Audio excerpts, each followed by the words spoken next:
Bismillahirrahmanirrahim. Bismillahirrahmanirrahim. Assalamualaikum warahmatullahi wabarakatuh. Alhamdulillahi rabbil alamin. Wa bihi nasta'inu ala umurid dunya wa umurid din. Wa nusalli wa nusallimu ala nabiyyina wa habibina Muhammadin wa ala alihi wa sahbihi ajma'in. Wa man ittaba'a hudahum bi ihsanin ila yaumiddin. Amma ba'du. Fala haula wala quwata illa billahil aliyil azim. Kaum muslimin dan kaum muslimat, para pemirsa dan para pendengar dimanapun berada, yang semoga Allah SWT senantiasa memberikan hidayah dan taufik buat kita semuanya. Pada kesempatan kita kali ini, saya akan mengajak panjenengan semuanya untuk kita mencari faedah-faedah, mengais faedah-faedah yang banyak teruraikan di firman-firman Allah dan di dalam sabda-sabdanya Rasulullah Sallallahu Alaihi Wasallam. Adapun faedah yang kita ingin sebutkan berkaitan dengan bulan Ramadan, Allah Azza wa Jalla memfardukan kepada kita siyam, yaitu puasa Ramadan. Para ulama menyebutkan bahwa di antara hikmah puasa Ramadan adalah di situ Allah Azza wa Jalla berkehendak bagaimana akan terbangun jiwa sosial yang baik pada orang-orang yang beriman. Bagaimana orang-orang yang beriman dengan ditempa selama sebulan mereka berpuasa, mereka terbangun empati yang tinggi terhadap sesama. Yang secara khususnya adalah kepada mereka-mereka yang rasa-rasa kehidupannya dirasakan oleh orang-orang yang sedang berpuasa. Kaum muslimin dan kaum muslimat yang dirahmati Allah SWT, kalau kita berpuasa tentunya kita akan lapar. Kalau kita berpuasa tentunya kita juga kehausan. Kalau kita berpuasa kita sedang menahan diri. Bagaimana supaya kita tetap bisa bertahan hidup dalam keadaan sulitnya kehidupan karena kelaparan, karena kehausan. Dan kita tahu siapa kiranya orang-orang yang hari-harinya merasakan kehausan.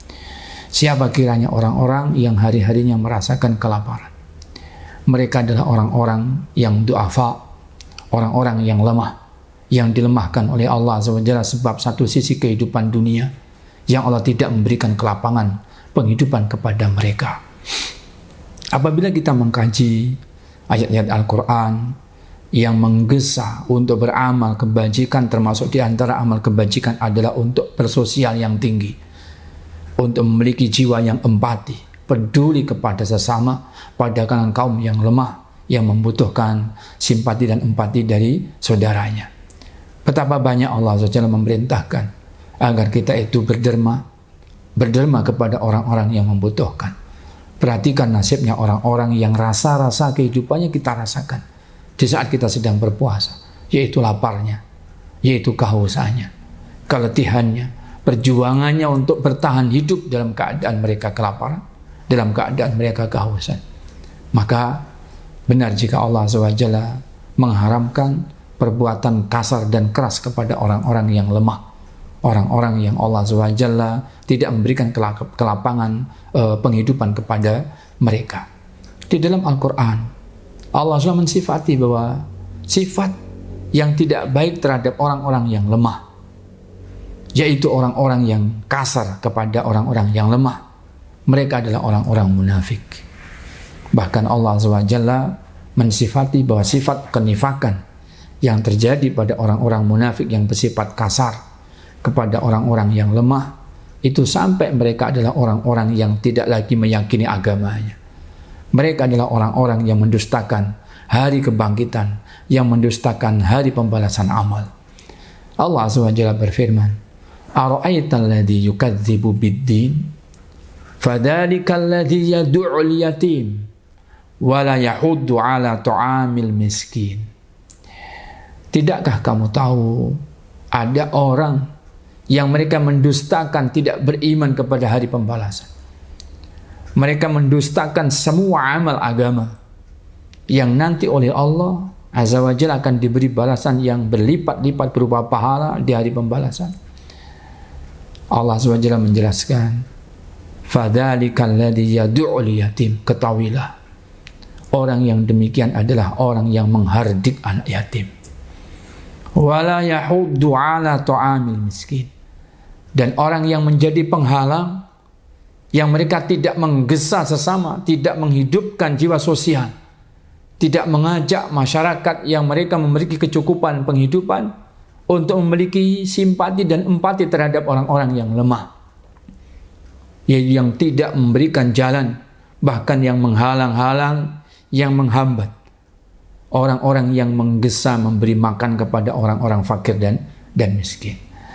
Para jamaah yang dirahmati Allah SWT, kaum muslimin dan kaum muslimat yang dirahmati Allah Subhanahu wa ta'ala, di dalam ayat ini Allah menyebut dua kalangan dari kalangan orang-orang yang dilemahkan oleh Allah dari sisi penghidupan, yaitu anak-anak yatim, dan yang kedua adalah orang-orang fakir dan miskin. Anak-anak yatim, mereka perlu mendapatkan tempat di hatinya orang-orang yang beriman, karena sungguh kondisi keyatiman mereka cukup mengundang iba.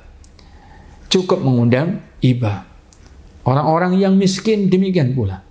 Mereka adalah orang-orang yang butuh diperhatikan oleh mereka-mereka yang memiliki kecukupan dari kalangan orang-orang yang beriman, karena tentunya kehidupan mereka yang mereka menahan lapar, mereka menahan haus, mereka berjuang mempertahankan hidup, cukup mengundang iba. Dan Islam adalah agama yang begitu indah, memberikan syariat kepada umatnya untuk terbangun jiwa-jiwa mereka itu memiliki simpati dan empati yang tinggi yang seperti ini.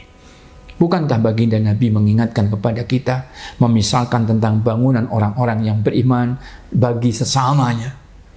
Beliau bersabda, masalul mu'minina fi tawaddihim wa tarahumihim wa ta'atufihim kal jasadil wahidi idashtaka minhu udwun tada'a sa'iral jasadi fisari wal huma. Permisalan kehidupan orang-orang yang beriman, bermasyarakatnya orang-orang yang beriman dalam membangun cinta, dalam membangun yaitu rasa belas kasih, dalam membangun kepedulian, itu seperti satu tubuh, kata Nabi SAW.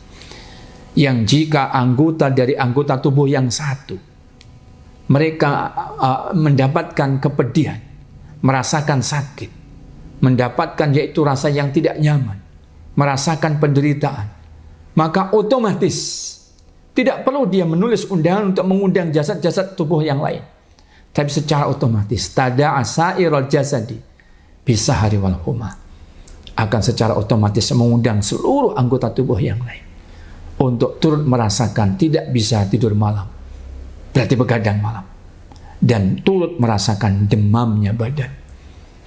Ketika Islam mengajarkan yang seperti ini, berarti Islam mengajarkan bagaimana sebagai orang-orang yang beriman, yang memiliki kelebihan, yang memiliki kecukupan, untuk peduli kepada sesama, yang secara khususnya adalah anak-anak yatim dan juga orang-orang miskin, yang mana mereka tentu membutuhkan cinta, membutuhkan belas kasih, membutuhkan simpati dan empati dari sesama orang-orang yang beriman ini. Berarti membutuhkan perhatian kita. Dan ketika dihubungkan dengan firman Allah SWT yang tadi, hanya orang-orang yang beriman yang tidak terjangkit penyakit nifak, yang mereka terpanggil, kalau mereka mampu mereka sendiri terjun ikut bagaimana berbuat baik kepada anak-anak yatim. Kalau mereka itu memiliki kemampuan, mereka terjun ikut bagaimana berbuat baik kepada orang-orang fakir miskin.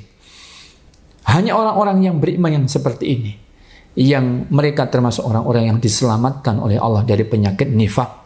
Karena sesungguhnya orang-orang yang menghardik anak yatim dan orang-orang yang tidak mau menggesa sesama kaum muslimin untuk memberi makan kepada orang-orang miskin yang kekurangan makan adalah sifat dan ciri daripada orang-orang munafik.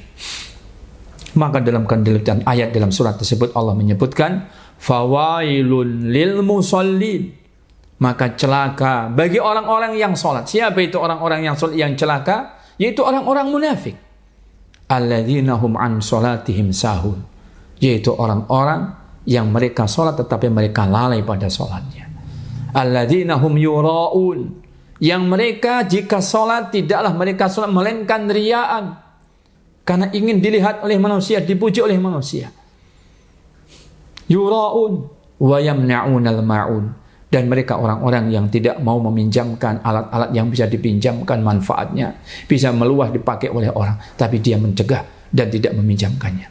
Inilah sifat dan ciri-ciri orang-orang munafik, menunjukkan para jamaah yang dirahmati Allah SWT bahwa Islam adalah agama yang memberikan anjuran yang baik untuk menyantuni anak-anak yatim dan untuk menyantuni orang-orang fakir dan miskin. Tahukah bahwa Allah Azza wa Jalla menjanjikan yang luar biasa, bagaimana surga dijanjikan bagi orang-orang yang mereka menyantuni orang-orang yang lemah dari kalangan fakir miskin dan anak-anak yatim. Baginda Nabi bersabda, "Ana wa kafilul yatimi kahataini fil jannah." Aku dan orang yang dia menyantuni atau menanggung seorang anak yatim, kedudukannya dia nanti bersama aku di surga seperti ini. Dan beliau mendekatkan jari tengahnya dengan jari telunjuknya yang mulia, menunjukkan betapa dekatnya kedudukan daripada orang-orang yang menanggung urusan dan menanggung perkaranya anak-anak yatim dan termasuk orang-orang miskin. Di dalam hadis yang lainnya Rasulullah bersabda, "Ana wasail armalati kahata ini fil jannah," bahwa aku dan orang-orang yang peduli berusaha untuk mencarikan kecukupan karena dia menanggung al-armalah, janda-janda yang kekurangan, kahata ini fil jannah, seperti dua jariku ini nanti di surga. Padahal kita tahu para jamaah yang dirahmati Allah SWT, betapa kedudukan yang paling tinggi di surga itu diberikan Allah kepada Nabi SAW. Sehingga tidak ada lagi yang melebihi ketinggiannya Nabi SAW yaitu di surga. Tetapi Nabi menyatakan bahwa orang-orang yang menanggung anak yatim dan orang-orang yang berusaha untuk mencarikan kecukupan, menanggung urusannya para janda, orang-orang miskin, seperti ini kedudukannya di surga. Tentu yang demikian menunjukkan tingginya derajat orang-orang yang berusaha bagaimana memberikan perhatian kepada orang-orang yang lemah, orang-orang yang miskin, yang berusaha mengajak kaum muslimin, menyerukan orang-orang yang beriman yang berkecukupan untuk peduli dengan sesama dari kalangan orang-orang du'afa, dari kalangan anak yatim, orang-orang miskin dan janda-janda yang wajib atau yang membutuhkan santunan. Kaum muslimin yang dirahmati Allah Subhanahu wa ta'ala, cukuplah keutamaan-keutamaan yang seperti ini menjadi motivasi bagi kita semuanya. Dan utamanya adalah di bulan Ramadan. Sekali lagi, di antara hikmah daripada puasa Ramadan agar tumbuh pada jiwa orang-orang yang berpuasa sosial yang tinggi, berempati yang tinggi. Sebagaimana kalian berpuasa merasakan lapar, merasakan dahaga, maka begitulah rasanya orang-orang yang kekurangan. Begitulah rasanya anak-anak yatim yang ditinggalkan bapaknya, yang tidak ada lagi yang mencarikan penghidupan. Begitulah rasanya orang-orang yang miskin, yang mereka itu belumlah dijamin oleh Allah setiap harinya mendapatkan jatah makan, mendapatkan rezeki berupa makan. Maka jika kalian merasakan begitulah rasanya, ada kelaparan, ada kehausan, maka pedulilah dengan sesama yang hari-harinya adalah mendapatkan kelaparan dan kehausan.